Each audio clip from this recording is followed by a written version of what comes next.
Hello, Aquarius, Summer Rising and Venus Signs. Kamusta kayo? Sana po nasa mabuti kayong kalagayan. Welcome back po sa Star Tarot. At kung bago kayo rito, welcome din po kayo. Please subscribe, like, share my videos, and leave me a comment kung nakaresonate po kayo. Thank you. So, tignan natin kung ano ang ganap dito for Aquarius. We have self-care. Ayan. So, Aquarius, maaari na nakakalimot na kayong alagaan ang inyong sarili. Baka nakakalimot na kayo na mag-ano, mag-attend no sa inyong mga personal needs, no? Kaya siguro meron na kayong mga nararamdaman na alam mo 'yon, discomfort sa katawan, maring ang iba sa inyo baka may sakit or alam mo 'yon, nakakaroon na ng physical discomfort, no? And that is panawagan na, nananawagan ng katawan ninyo. Kapag ganyan, nananawagan ng katawan ninyo na magpahinga ka din, kumain ka ng maayos, ng healthy, 'di ba? Practice healthy lifestyle, yung mga ganon. So, paalala lang yan sa'yo, no, na alagaan mo na ang inyong sarili. Kasi tao lang tayo, hindi tayo makina, hindi tayo robot. We are tao. May kapaguran tayo, may hangganan yung lakas natin. Kaya dapat aalagaan natin ang sarili natin once in a while. Diba? Kung hindi ninyo magagawang araw-araw na mag-exercise, 'di ba? Once in a while, no? At least twice a week, thrice a week, 'di ba?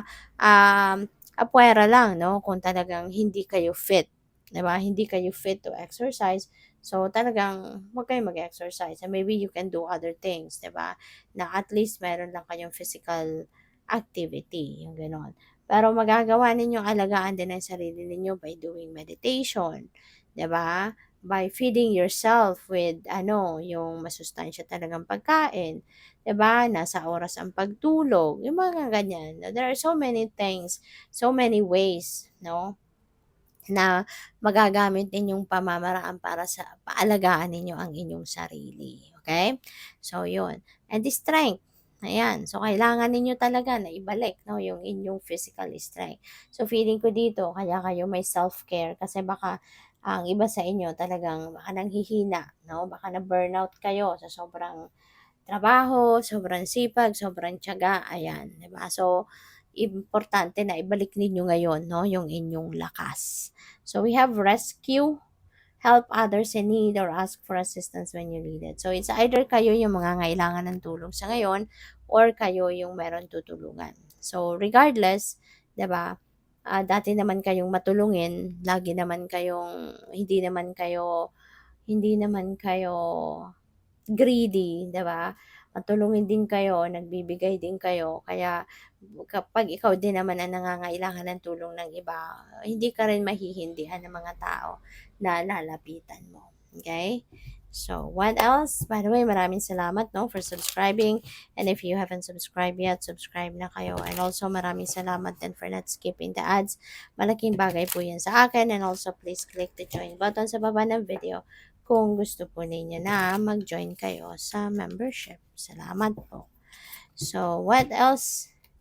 We have the High Priestess. Ayan. So, um, paalala ito sa inyo na lagi kayong makikinig no, sa inyong intuition. Always allow your intuition to be your guide. Kasi yung intuition ninyo, divine guidance yan. Yung mensahe dyan na mapipick up ninyo is coming from the universe. No?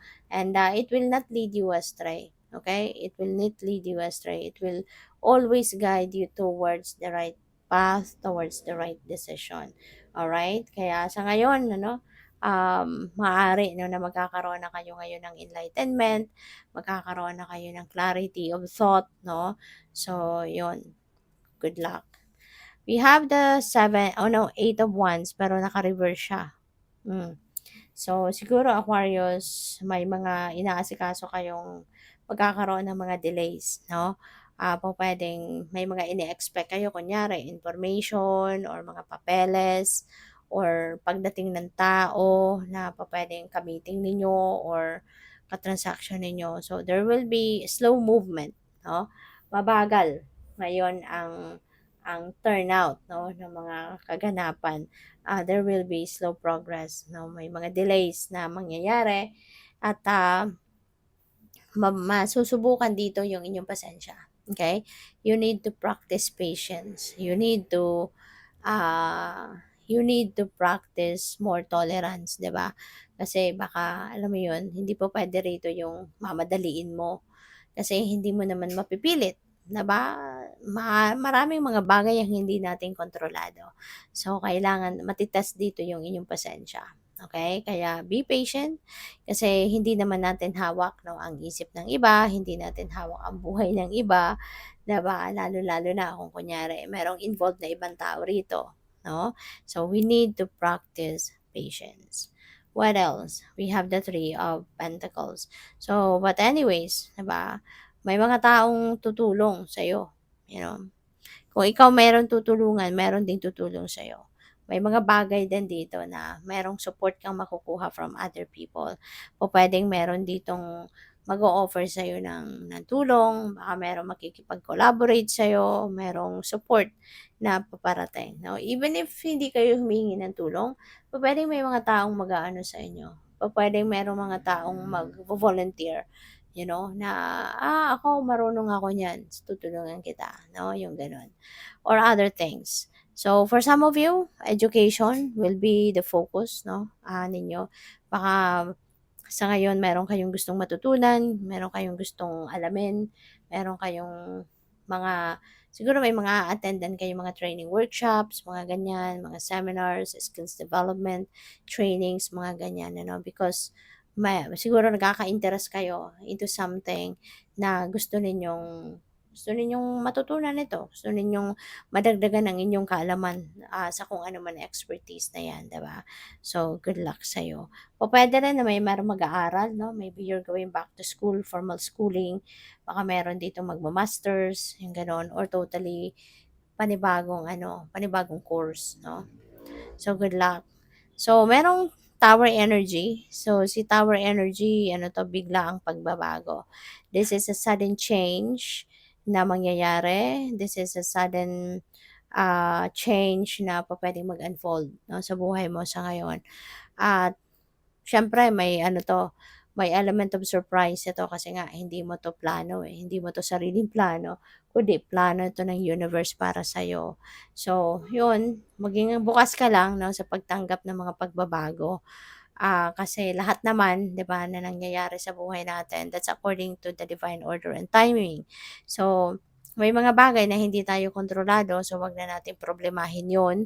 Ang isipin natin, yung makokontrol natin, 'di ba?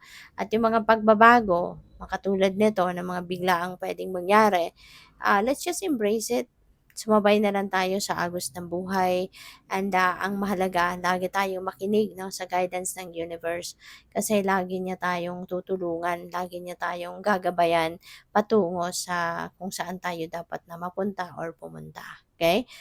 Para na maging smooth 'no, pa rin.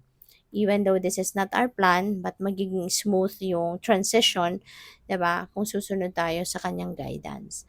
So, good luck. Thank you for watching. Love and light. Namaste.